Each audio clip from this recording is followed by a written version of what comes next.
Dios les bendiga y quiero invitarles a mantener el Salmo 19 entonces abierto. Si usted trajo Biblia de papel, manténgala abierta para que podamos estudiar este Salmo. De todas formas, vamos a ir proyectando acá en los televisores también algunos textos.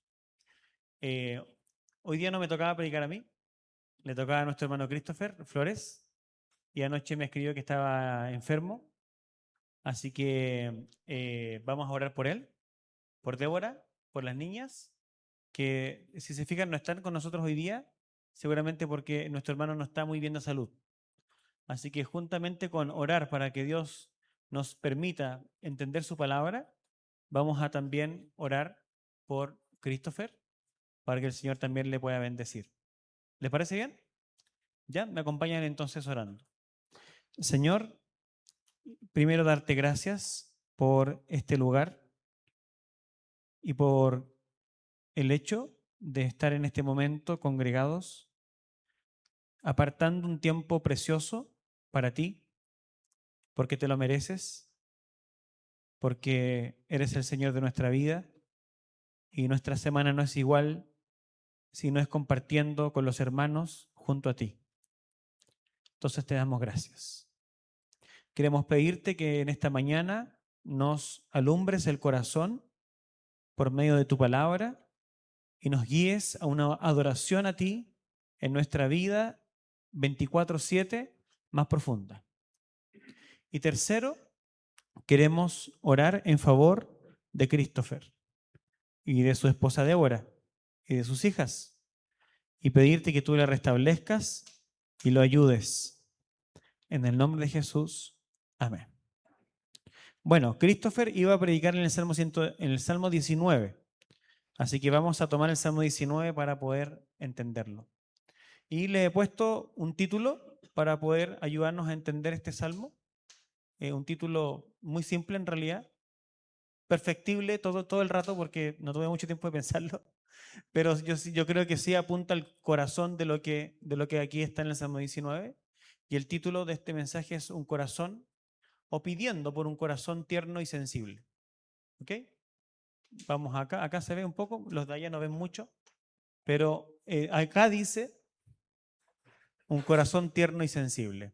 Vamos a agregarle un verbo, pidiendo por un corazón tierno y sensible, porque este Salmo 19 es nuevamente una canción que se le entrega al director del coro para que toda la nación pueda unirse a una oración de David. Y la oración de David tiene un centro, pedir por un corazón tierno y sensible. Y por eso quiero que releamos parte de este salmo, no todo, está desde el verso 12 al 14. Y del verso 12 al 14, ustedes van a ver que esta canción se torna una oración. Y yo creo, y les quiero demostrar esta mañana, que esta oración que David nos plantea es una oración para todos nosotros.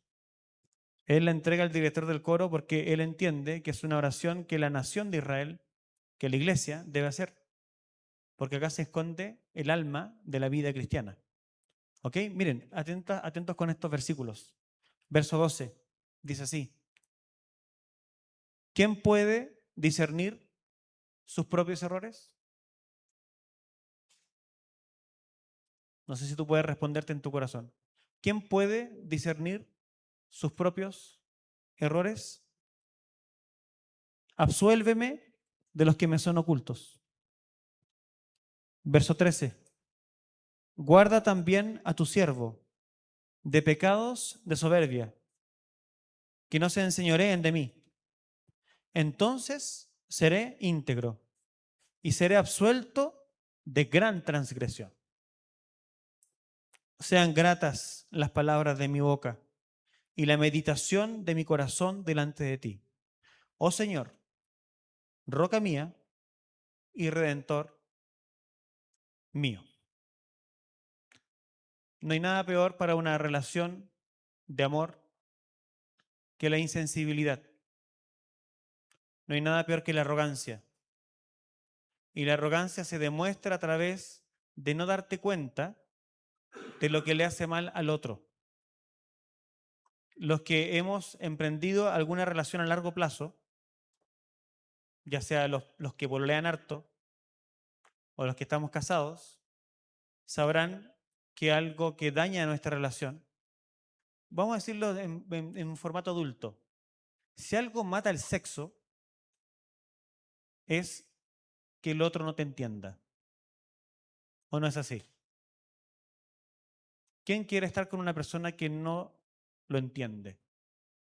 ¿Quién quiere compartir su intimidad con una persona que no conecta con tu corazón? Nadie quiere hacerlo. Puede ser la otra persona la más bella del mundo o el más bello del mundo. El príncipe del caballo azul. No, es blanco, perdón. Es el príncipe azul del caballo blanco. ¿Ah? Pero si esa persona no te entiende, si esa persona no te ha dado tiempo, si esa persona no te ha escuchado, si esa persona no conecta con tus dolores, tú automáticamente te cierras en tu corazón. Y lo digo porque lo sé. Porque en mi matrimonio yo he tenido, ¿cierto?, la experiencia de vivir eso. ¿Ya? Es decir, de dañar a mi esposa a través de qué? De una falta de comprensión, de conexión, de simpatía, de empatía. Y eso daña y eso destruye. Imagínense entonces una relación con Dios. Si eso es verdad en nuestras relaciones humanas. ¿Qué ocurre si nosotros somos insensibles? ¿Qué ocurre si nosotros no conectamos con Dios? ¿Qué ocurre si nosotros no entendemos a lo que Dios le daña? Porque eso es fuerte en la Escritura. Dios se daña, Dios le duele nuestras insensibilidades. Dios no por ser Dios omnipotente, omnipresente, omnisciente, todopoderoso, autovalente, que no necesita de nadie. No por eso Dios no conecta con nosotros. Al contrario, toda la Escritura nos enseña que Dios conecta con su pueblo. Y Dios le duele cuando su pueblo es insensible para con Él, para con sus expresiones de cariño. Entonces David, consciente de aquello y sensible ante la percepción de Dios en todo lo que Él ha revelado, hace esta oración. Y su oración entonces culmina acá, con esta pregunta. ¿Alguien puede discernir sus propios errores? Y yo no sé qué edad tenía David cuando escribió esto, pero yo sí sé que todo indica que David ya había fallado en algún momento conscientemente contra Dios. Si ustedes recuerdan bien, cuando David comete el pecado de adulterio en relación con Betsabé, porque David había adulterado otras veces, pero cuando adultera con Betsabé, y en particular mata a su esposo para estar y quedarse con esa mujer, David estaba altamente insensible. David no se había dado cuenta de el error en el que estaba. David quería continuar la vida como si nada hubiese pasado. Imagínense, él había tomado una mujer que no le pertenecía y él además había mandado a matar al hombre que era el esposo legítimo de ella. Y sin embargo, él vivía y se paseaba por Israel como Pedro por su casa. El hombre no entendía el dolor que había infligido a Dios. Es por eso que Dios manda a su profeta Natán a hablar con él. ¿Se recuerda el del texto? Para los que no conocen la historia, rapidito. Manda a Natán a hablar con él. ¿Por qué? Porque él está completamente ensimismado. Y le cuenta la historia, si recuerdo bien, vamos a hacer uso de la memoria, ¿ya? De un hombre, ¿cierto? Al cual le matan una de sus ovejas. Entonces, Natán le pregunta a David qué opinaba él que se debía hacer con esta persona que había robado y había ultrajado ovejas que no le pertenecían e incluso había matado a una de estas ovejas. Entonces, David dice y responde que esa persona prácticamente hay que matarla, porque esa persona ha hecho lo incorrecto. Entonces Natán le dice en su cara a David, esa persona eres tú, porque tú fuiste el que tomó lo que no era suyo y mató a su prójimo. Bueno, a través de esa confrontación, ¿a quién le gusta ser confrontado? a través de esa confrontación, David cae en cuenta y se da cuenta que ha pecado contra Dios. Pero llevaba tiempo insensible. Llevaba tiempo insensible. Entonces Dios usa a Natán para traer a David en cuenta. Y es más, en esa historia, nosotros leemos que Natán, de parte de Dios, le dice a David que su familia y el reino van a sufrir las consecuencias de sus actos. ¿Para qué? Para que David entienda el peso que traen los pecados a la vida y a las relaciones. Pues bueno, yo creo que a ninguno de nosotros nos gusta ser confrontados, a ninguno de nosotros nos gustaría que se nos viniera encima nuestra una amenaza o una sentencia por nuestra insensibilidad, a ninguno de nosotros. Pero lo cierto es que no somos enseñados en nuestra cultura a ser autodiagnósticos, no somos enseñados a ser honestos, no somos enseñados a examinar nuestro corazón con profundidad y con sinceridad, y no se nos enseña tampoco el valor y el efecto positivo que eso trae, y al contrario, lo negativo que es no hacerlo.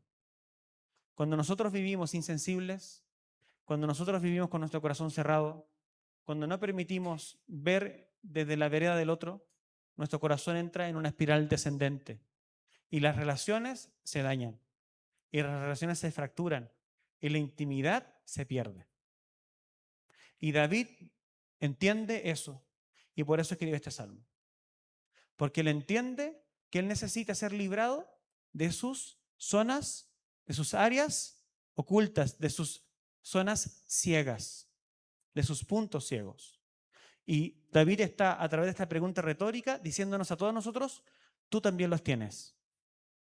Tú tienes áreas ciegas, zonas ciegas, a través de las cuales tú hieres a tu prójimo. Tú tienes puntos ciegos a través de los cuales por tu descuido estás hiriendo y rompiendo tu experiencia de vida con Dios. Y a través de eso nos está diciendo, debes arrepentirte y debes clamar a Dios para que Él te devuelva la sensibilidad, para que tus relaciones vuelvan a florecer. Y por eso que encontré que este título venía bien. Pedir por un corazón tierno, por un corazón sensible. Y bueno, pensé que podía explicarlo en 3 movimientos, porque siempre 3 queda por lo menos más claro en la cabeza para poder entender algo, ¿ya? Y el primer movimiento a través del cual yo les quiero explicar esto es la siguiente. Movimiento número 1, la Torá, el regalo de Dios para calentar el alma.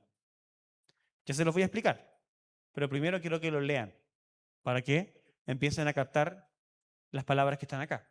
Vamos a leerlo juntos. 1, 2 y 3. ¿La Torá? Perfecto. La Torá, el regalo de Dios para calentar el alma. ¿Quién sabe qué es la Torá? ¿Qué es la Torá?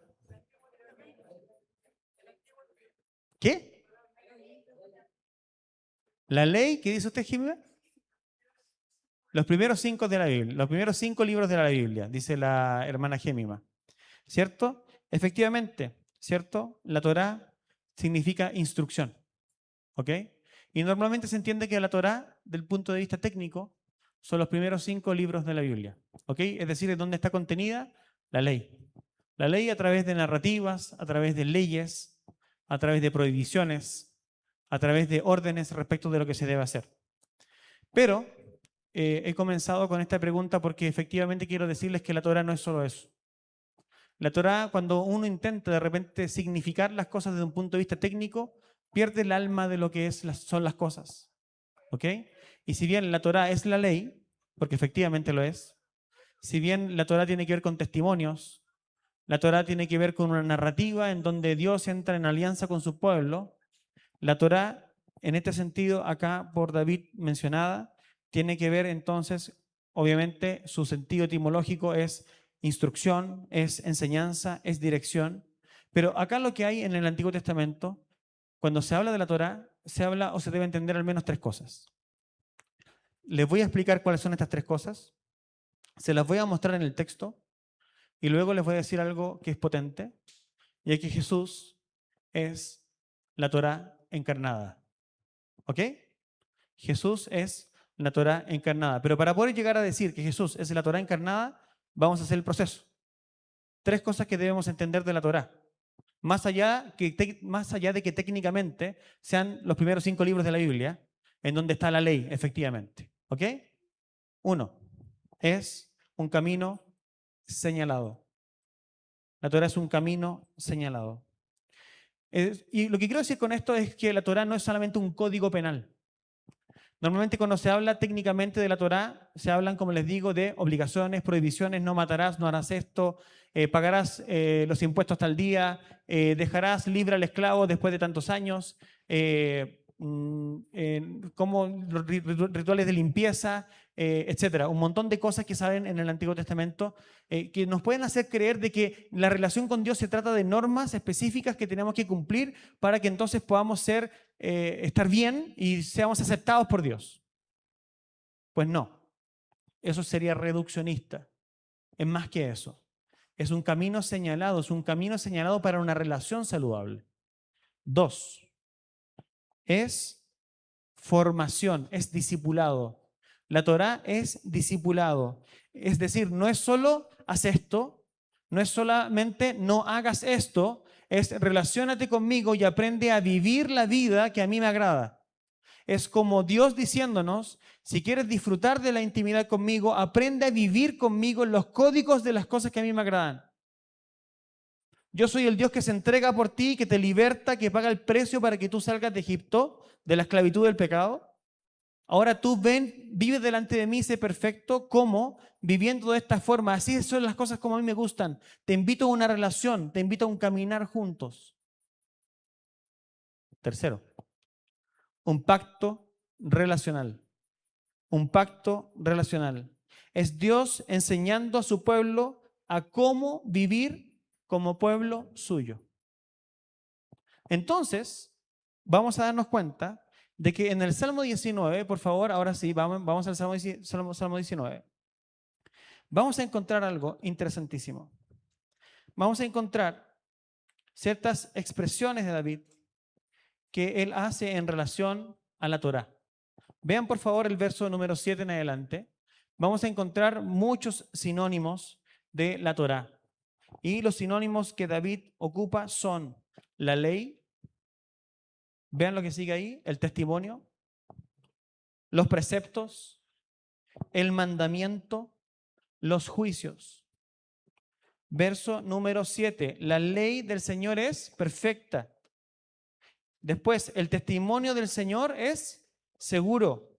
Después, los preceptos del Señor son rectos. Luego, el mandamiento del Señor es puro. Fíjense, todos son sinónimos para hablar de la Torá. Y todos los sinónimos que aquí se ocupan van en un sentido mucho más allá de lo que se hace o no se hace. Están descritos desde el punto de vista de una relación. Es por eso que David los describe desde el punto de vista de lo que le significan a él. ¿Qué es lo que le significan a él? ¿Cierto? Le significan perfección, perfección que restaura el alma. Le significan seguridad, seguridad que hace sabio al sencillo. Le son rectitud, rectitud que alegra el corazón. Le son pureza, pureza que alumbra los ojos. Todas estas cosas son sinónimos que David está ocupando para referirse a la Torá.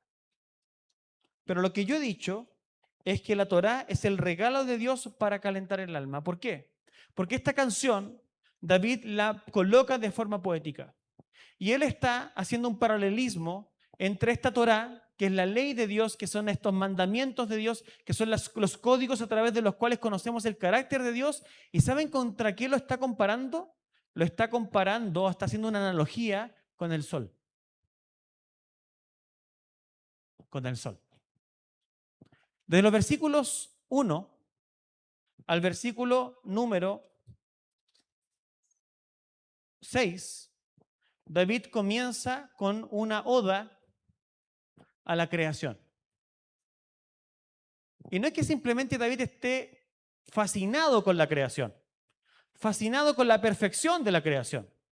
David está apuntando a la perfección de la creación y en particular a una figura que hay dentro de la creación o del universo revelado, que es la del sol. Y dice David que nadie se esconde del calor del sol. Todo lo que hace del verso 1, 2, 3 es para llegar al verso 6 y decir que del sol nadie se esconde.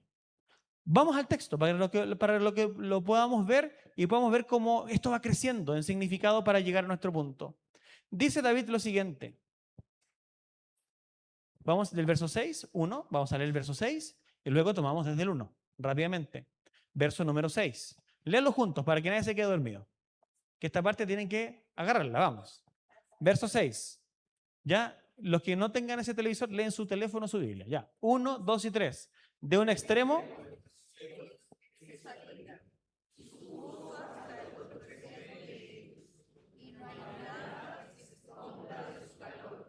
No hay nada que se esconda de su calor. ¿Cómo parte David esta construcción hasta llegar a este punto? Los cielos proclaman la gloria de Dios y el firmamento anuncia las obras de sus manos. ¿Dónde tiene vista la puesta David? Arriba, ¿se dan cuenta? Arriba. Está hablando de las constelaciones, está hablando del universo arriba, las estrellas. Está hablando de lo que contemplamos como hombres, de esa grandeza. Y David está haciendo alusión a un elemento dentro de esa construcción, y es el elemento del sol. ¿Por qué? Porque dice David que Dios ha diseñado todo con tanta perfección que ha dado también un sentido, un sistema, ha hecho de un sistema todo esto.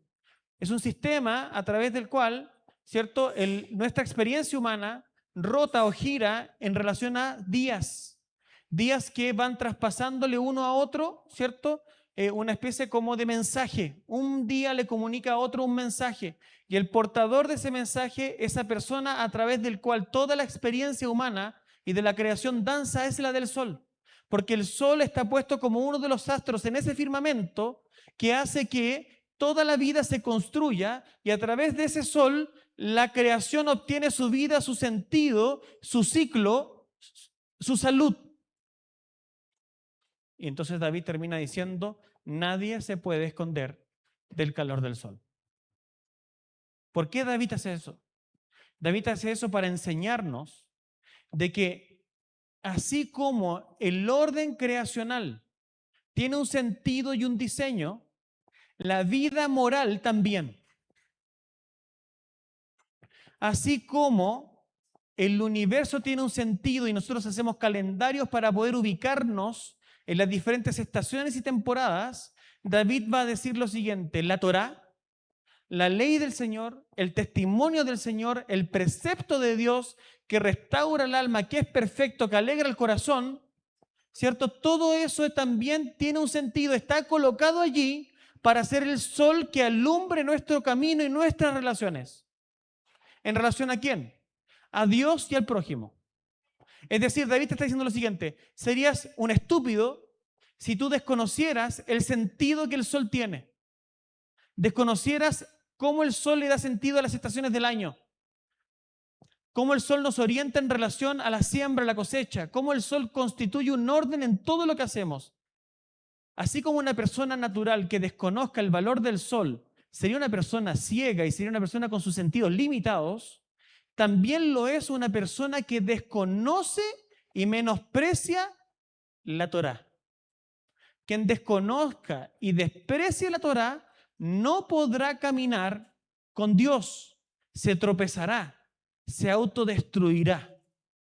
Entonces, David quiere mostrarse a sí mismo y al pueblo de que la Torá es un regalo para nosotros, así como el sol es un regalo para nuestra vida en este mundo. Y ustedes saben que el sol ha sido idolatrado como un dios en muchas culturas, porque distintas culturas han reconocido que del sol emana energía, emana luz, hace que la vida en esta tierra sea mejor. La carencia de sol debilita el crecimiento de las plantas, el cultivo, la cosecha, la alimentación de las sociedades. El sol es algo indispensable para la vida con Dios. Conocer la ley de Dios, conocer sus mandamientos, conocer lo que a Dios le interesa, nos ayuda a vivir en conexión con Él. Parte 2, parte 3. La buena noticia para nosotros es que la Torá tomó forma humana. La Torá tomó forma humana. Toda la Torá diseña, apunta, dibuja a un hombre perfecto. El Salmo 1 dice que bienaventurado el hombre que anda en la ley del Señor. Porque ese hombre es como un árbol plantado junto a corrientes de agua. Toda la Torá, toda la ley, que no son solo preceptos, son un diseño de alguien. Un diseño de un hombre perfecto. El diseño de un hombre feliz. Y ese hombre feliz es Jesucristo. Jesús es la Torá encarnada. Y quiero, por favor, rápidamente ir a 3 versículos bíblicos para que podamos ponerle ropaje a esto que estoy hablando. Estamos construyendo lo que este salmo significa para luego poder aplicarlo a nuestro corazón. ¿Vale? Toda esta vuelta es para que entendamos cómo el salmo funciona. ¿Ok? Perfecto. Vamos. Colosenses 1:15 dice lo siguiente.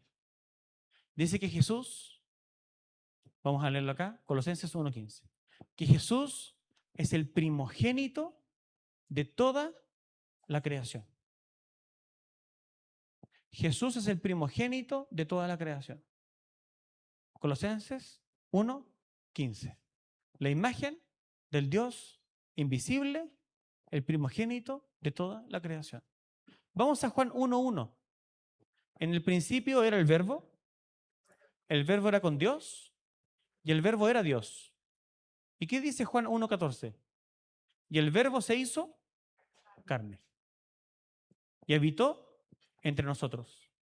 Y vimos su gloria, gloria como la del unigénito del Padre, lleno de gracia y de verdad. A Dios nadie lo ha visto jamás, pero a Dios le plugo revelarse en la persona de su Hijo. Y Jesucristo es la encarnación de la ley. Y cuando nosotros miramos a Jesús, no vemos a una persona moralista. Por lo tanto, los que entienden que la Torá es moral pura, yo les respondo no es moral pura. Es gracia y verdad. Porque a través de Jesucristo nosotros vemos a Dios funcionando en la tierra. Cómo es el justo con alma y con cuerpo caminando entre nosotros. Y Jesucristo es la encarnación de esa ley. Y esto es fabuloso, ¿por qué?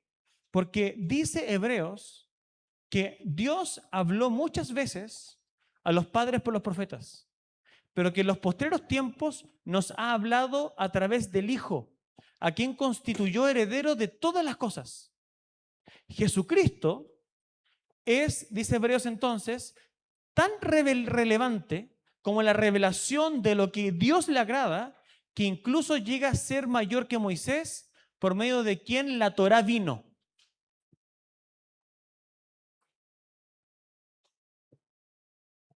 ¿Cuál es el hombre feliz? Responde el Salmo 1. El hombre que anda en la Torá. ¿Quién es la Torá? Responde Juan. Jesús es la Torá. ¿Por quién vino la Torá en el Antiguo Testamento? Por Moisés. ¿Y quién dice Hebreos que es mayor que Moisés? Jesús. Jesús es nuestro sol. Jesús es nuestro sol. Jesucristo es quien es capaz de iluminar el alma del ser humano. El sol alumbra nuestro mundo exterior. Jesús es capaz de alumbrar las tinieblas más oscuras del alma. Jesucristo es el antídoto antídoto de Dios para nuestra oscuridad del corazón. Y quien ame a Jesús verá su alma restaurada. Quien ame a Jesús va a alegrarse su corazón. Quien ame a Jesús estará seguro y hará sabio al sencillo. Quien ame a Jesús se le alumbrarán los ojos. Quien ame a Jesús. De forma que entonces en Juan capítulo 3, verso 14 y verso 5, dice lo siguiente. Vean por favor el Evangelio de Juan. Verso 18. Me equivoqué. 3:18.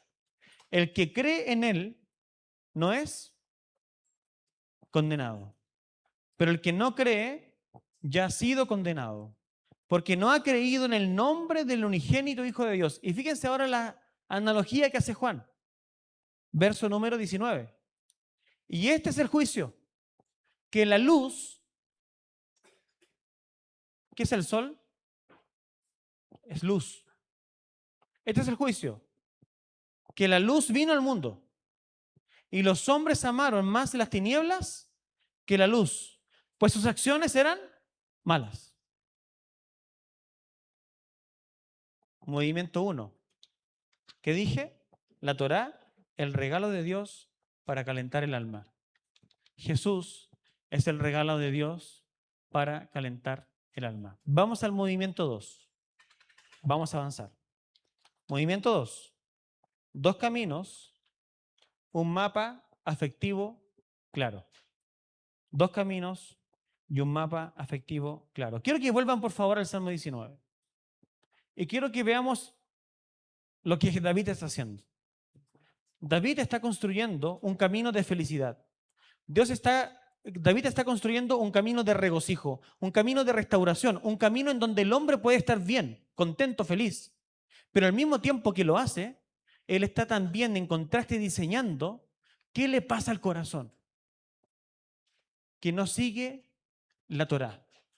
¿Qué le pasa al corazón que rechaza a Jesús? ¿Qué pasa? Vean la secuencia que es interesante. Voy a hacer rápido esta parte. Nosotros vemos en el Salmo 19 lo siguiente. El hombre, la mujer con el corazón sensible, tiene asombro en su corazón.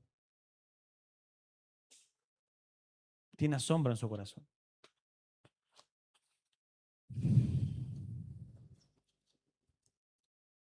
Los cielos proclaman la gloria de Dios y el firmamento anuncia la obra de sus manos.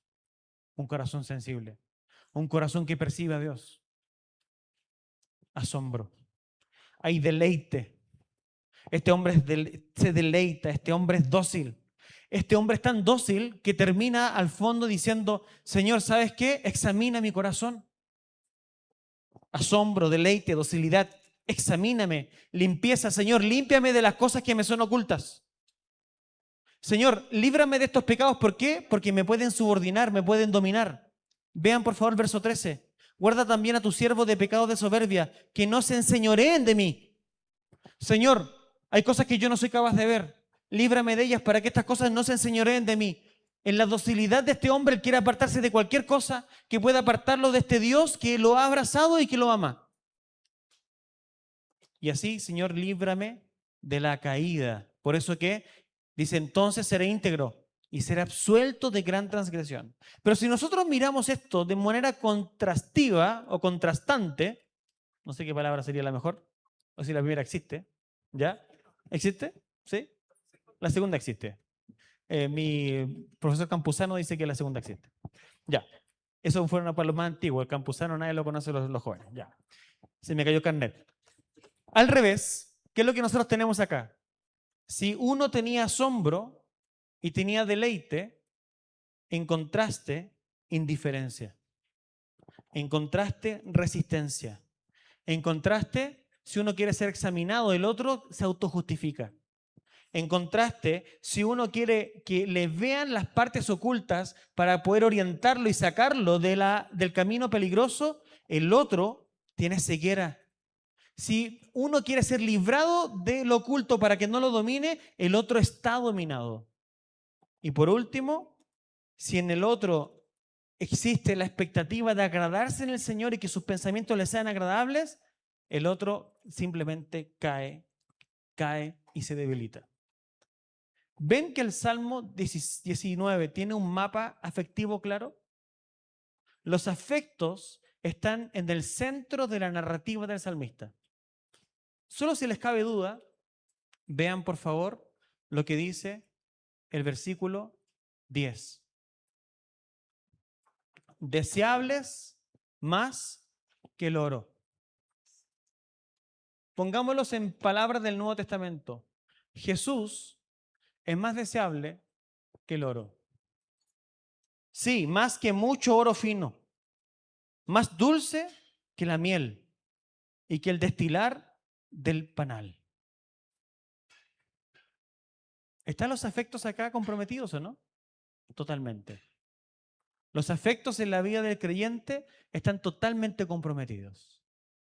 Un creyente sano, un creyente saludable, vibra ante la ley.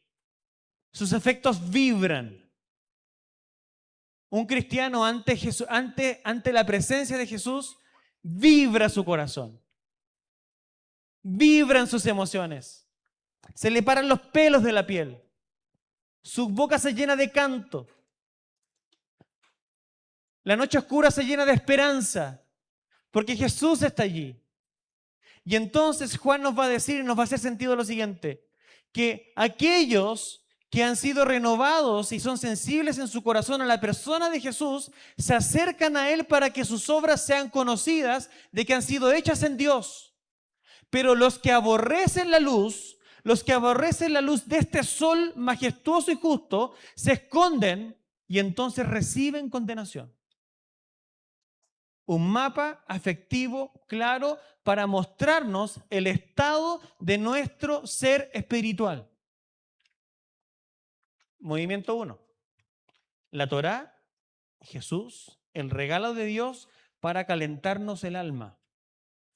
Movimiento 2. Dos caminos y un mapa afectivo claro.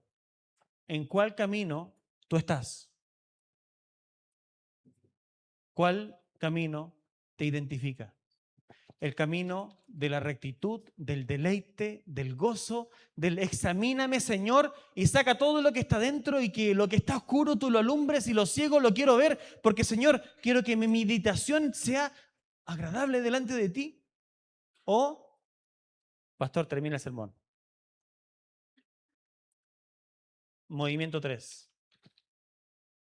Recuperando la sensibilidad. Recuperando la sensibilidad. David pone una oración en la boca del pueblo. Y en el centro de esta oración, ¿qué está? 1. Reconoce. Tú no puedes discernir tus propios errores. Reconoce, tú no puedes discernir tus propios errores. Reconoce. Si no te libras de esos pecados que son ocultos, ellos te van a cobrar la vida y te van a someter a esclavitud. Guarda también a tus siervos de pecados de soberbia, que no se enseñoreen de mí.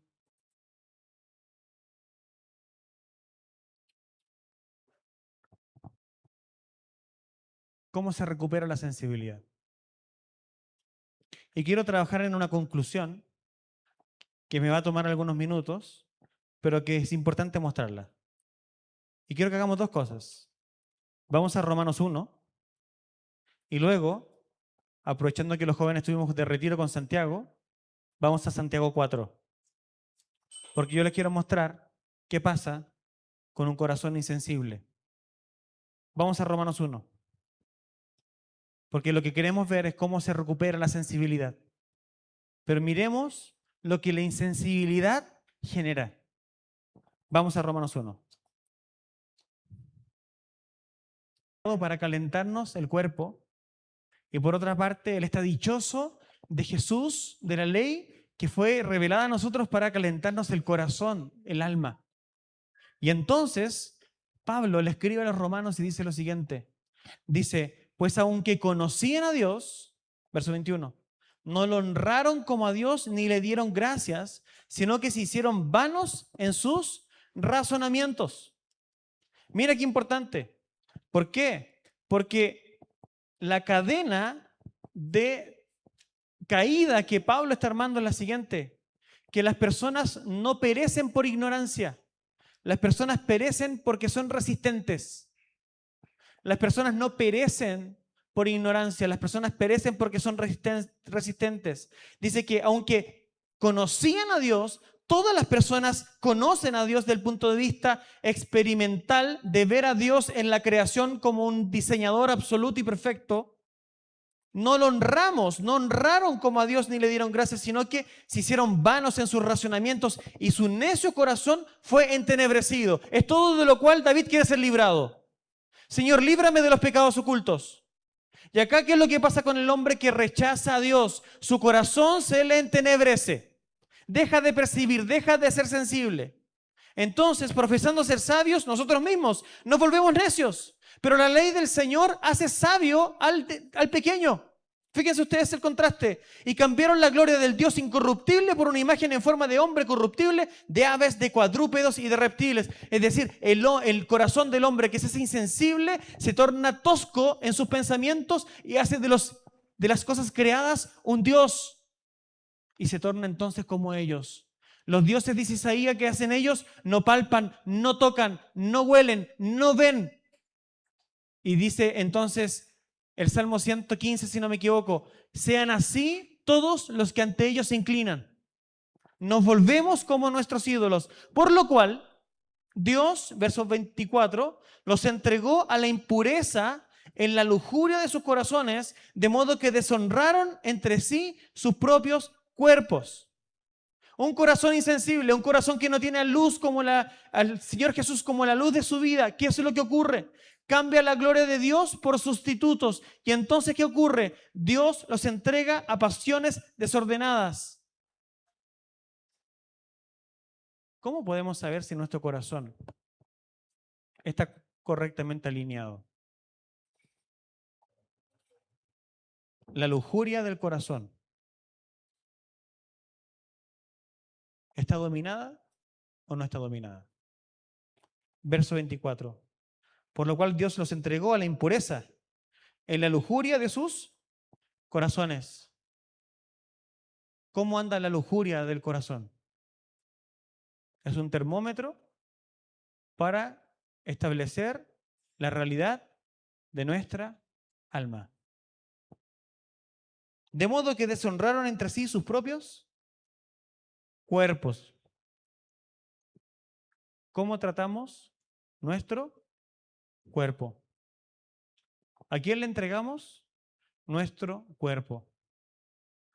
Pablo pregunta a los corintios, ¿no saben que ustedes son templo del Espíritu Santo? ¿Que Dios habita en ustedes? El que se entrega entonces a la ramera, es el lenguaje de Pablo, ¿se hace uno con ella?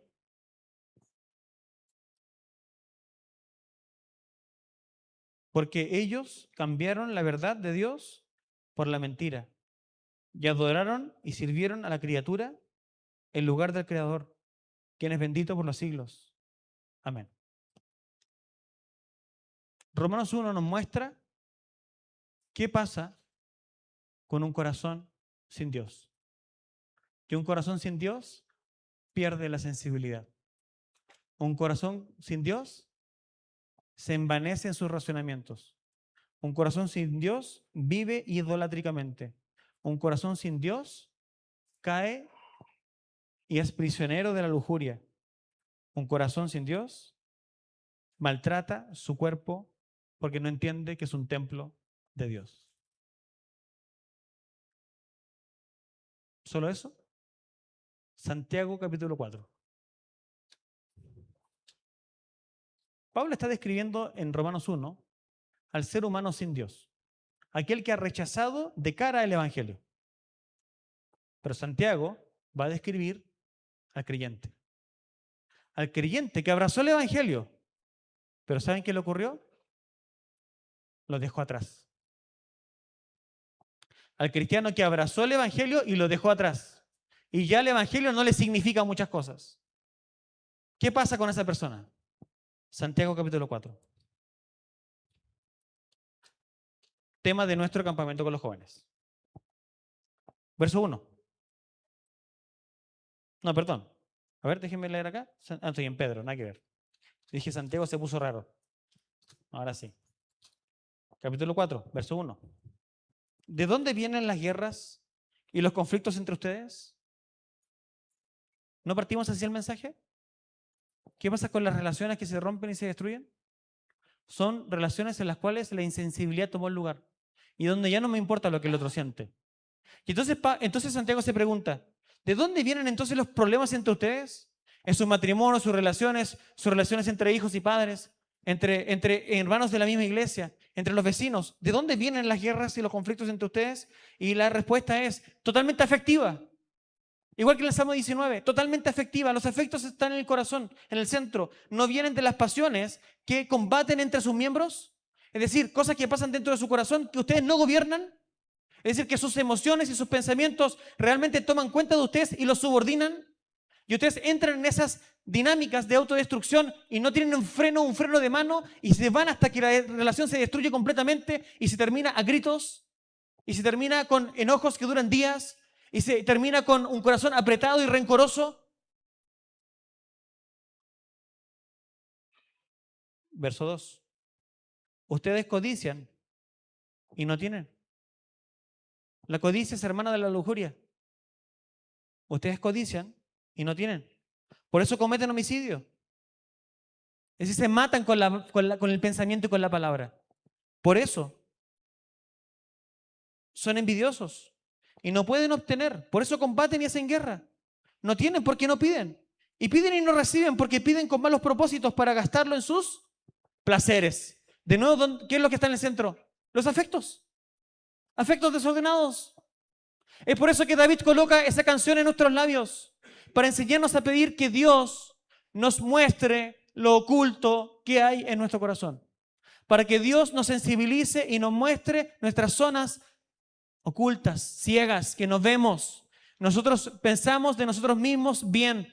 Nosotros creemos de nosotros mismos que andamos por buenos caminos. Pensamos que nuestra vida es recta, que huele bien, que estamos a cuentas con Dios. Y Santiago nos está haciendo entender que no. Que si ocurren estas cosas, nuestra vida con Dios no está bien. Y que nosotros nos hemos vuelto insensibles. Y que de nuestra insensibilidad solo nos va a sacar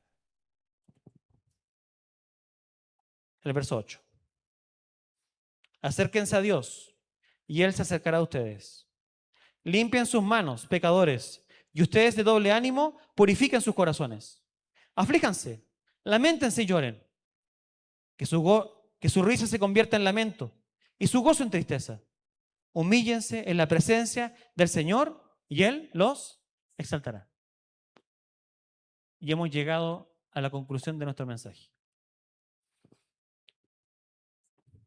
Cuando uno camina cerca de Dios, y uno se levanta en la mañana con noción de su presencia, cuando en tu corazón hay deseo de alabarle, cuando ante su palabra en tu corazón hay deleite y hay silencio y hay gratitud, cuando al final de tu día hay descanso en Él y hay regocijo y hay esperanza en su presencia, lo que debe salir simplemente de tu corazón, ¿qué es?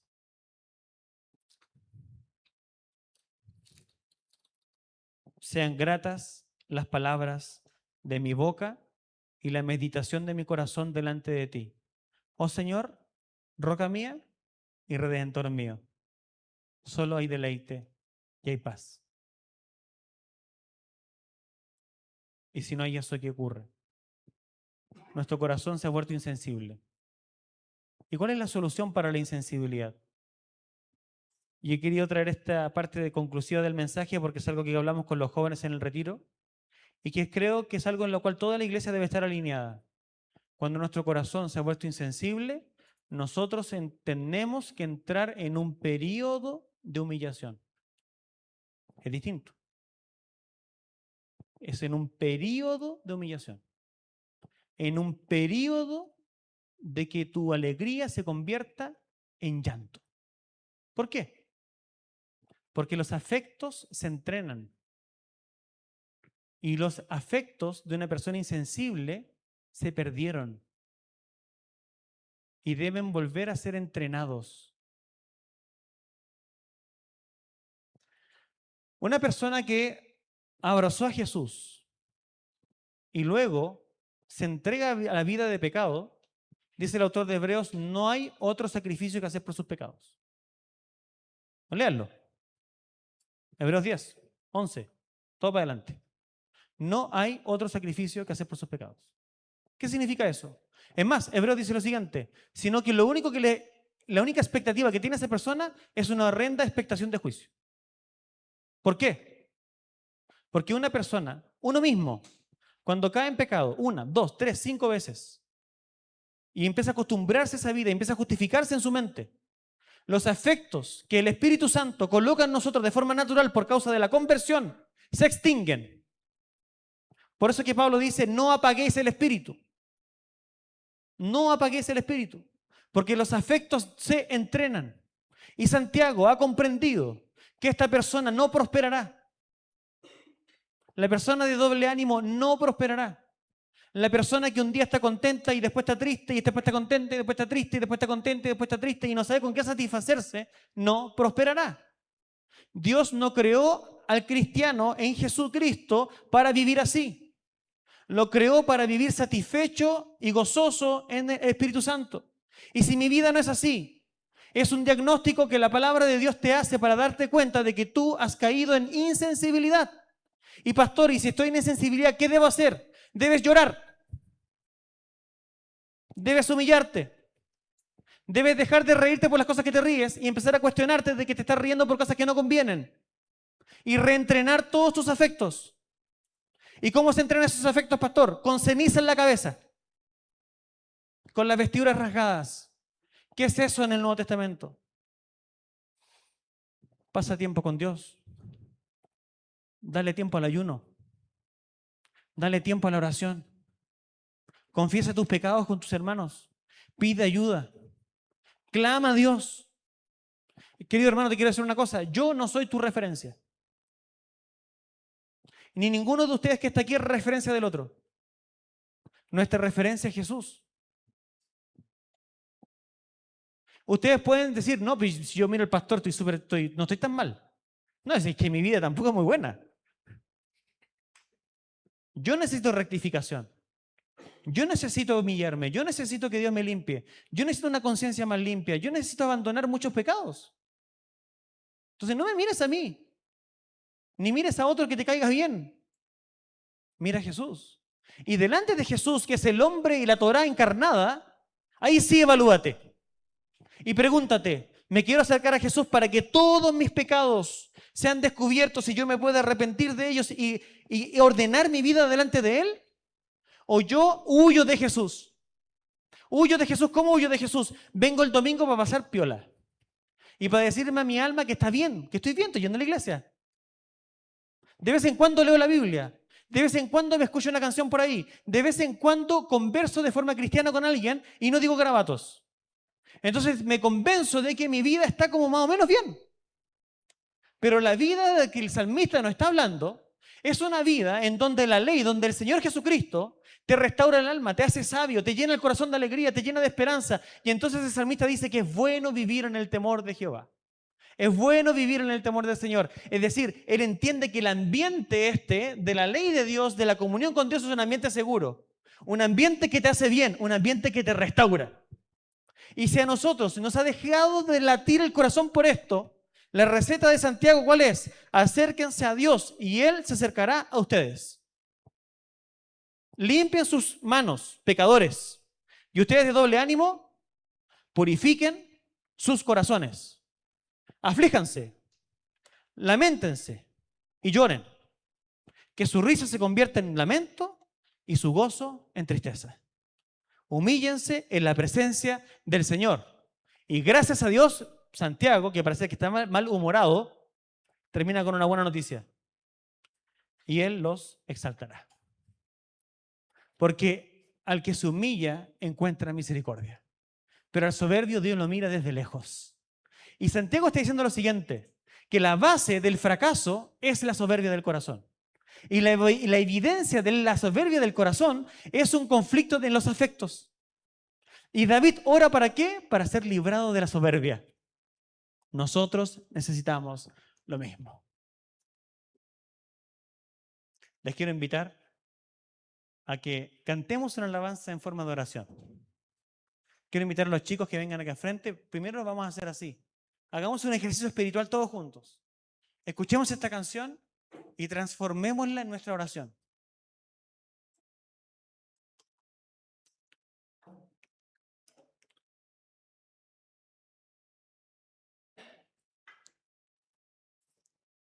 Yo creo que mensajes como este que hemos escuchado, que es un mensaje para mí también, son mensajes que necesitamos escuchar.